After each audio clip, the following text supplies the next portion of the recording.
নমস্কার নমস্কার। আমরা চলে এসেছি কপাল সার্ভিসিং সেন্টার নিয়ে। আপনারা এগিয়ে আসুন, ও দিদি ও বৌদি, আপনারা এগিয়ে আসুন আর আপনাদের কপালটা একবার সার্ভিসিং করে চলে যান। কে বলতে পারে, হয়তো আগামীকালকে আপনার কপালটা খুলে যেতে পারে। এই সুযোগ কিন্তু বারবার আসবে না। এগিয়ে আসুন, এগিয়ে আসুন, এগিয়ে আসুন।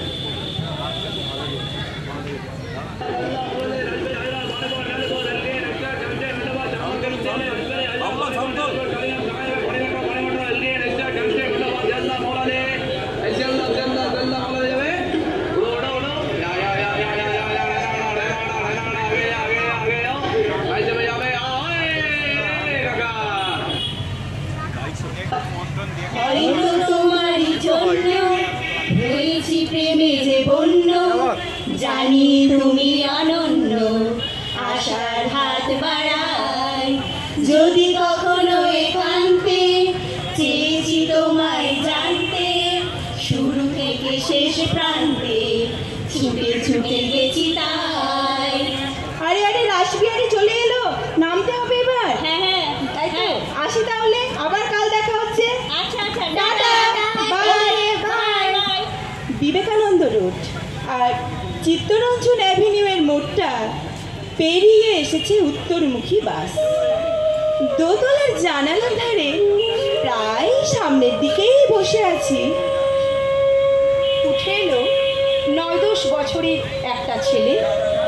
কান থেকে ঝুলে পড়েছে ছেঁড়া এক ফালি জামা, ছোট একটা মাটির হাঁড়ি হাতে, সমস্ত সিট টোকে একেবারে সামনে এসে বসে পড়ল নিচে, সবার মুখোমুখি।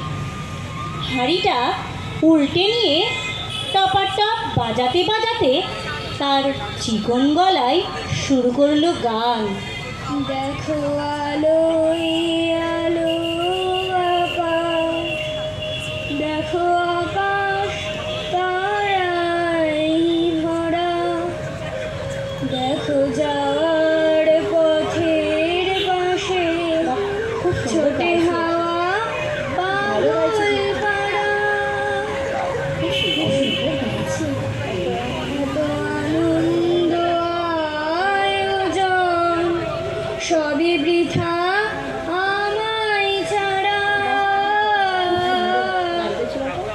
মরে থাকুক আমার মুঠো দুই চোখে থাকুক ধারা, এলো সময় রাজার মতো হলো কাজের হিসেব সারা।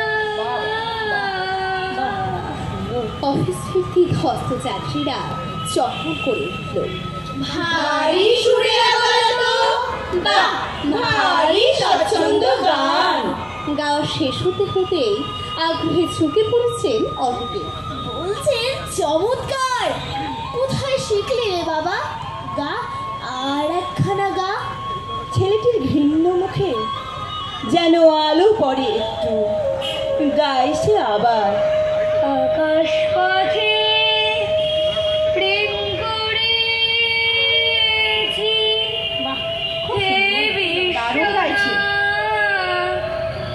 যা কিছু আমার আছে তোমায় সপলাম, তোমায় সপলাম,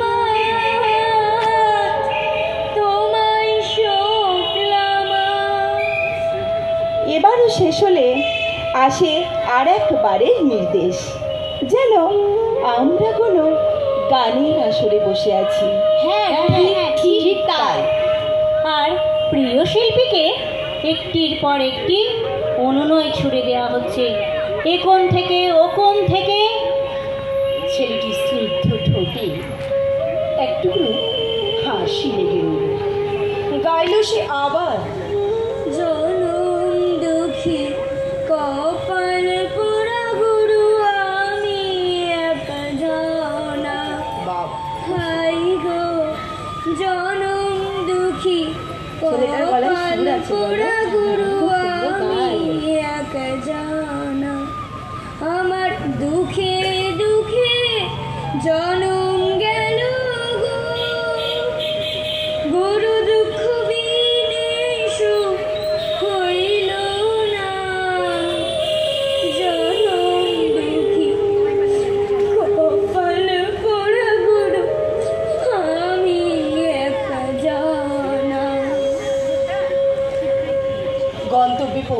বসেছেন দু চারজন।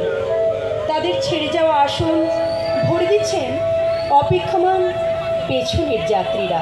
ছেলেটির গাওয়া শেষ হলো।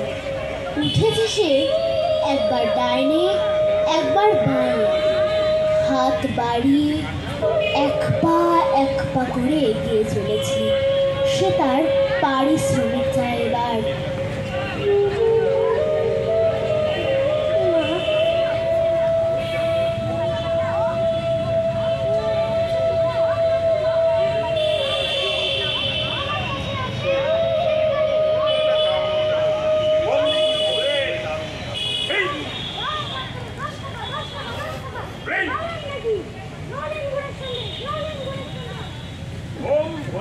আর তখনই ঘটতে থাকে সেই কাহিনীটা।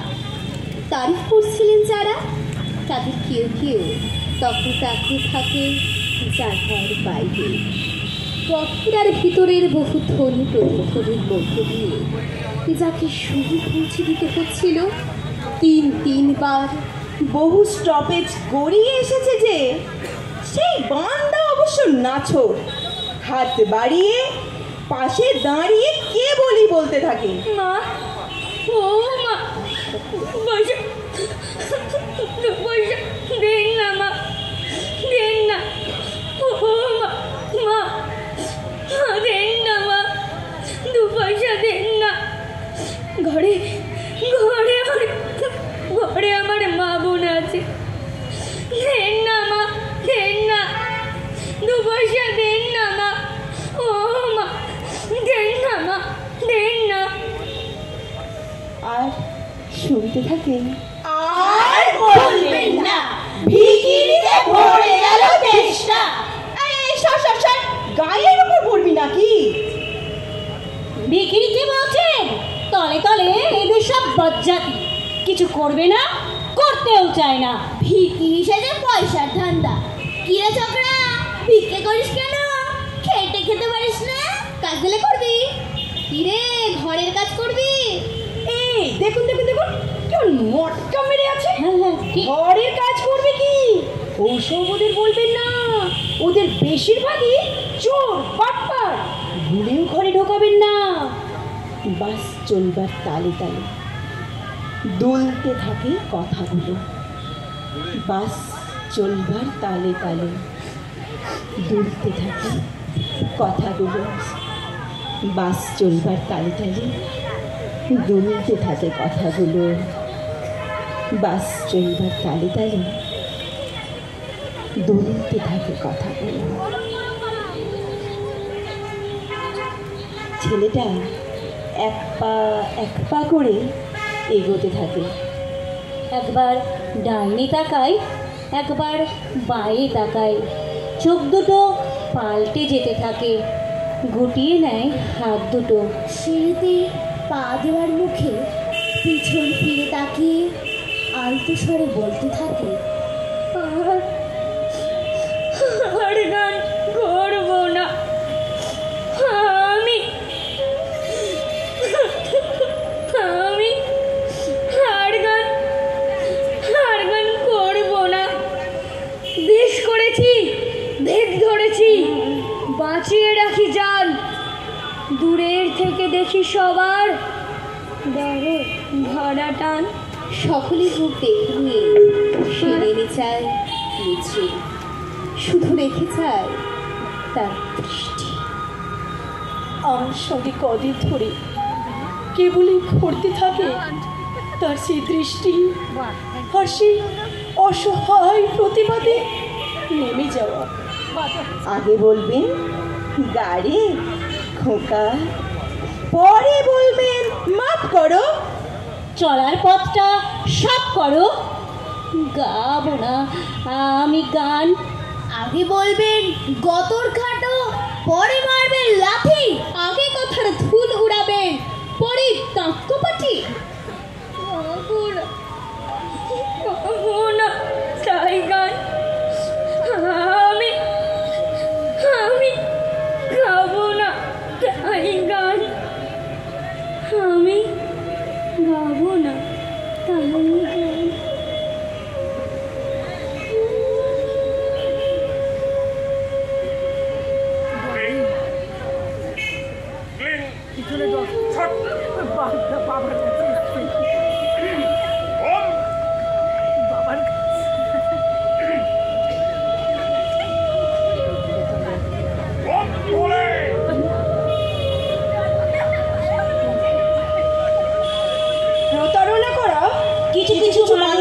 স্বভাব।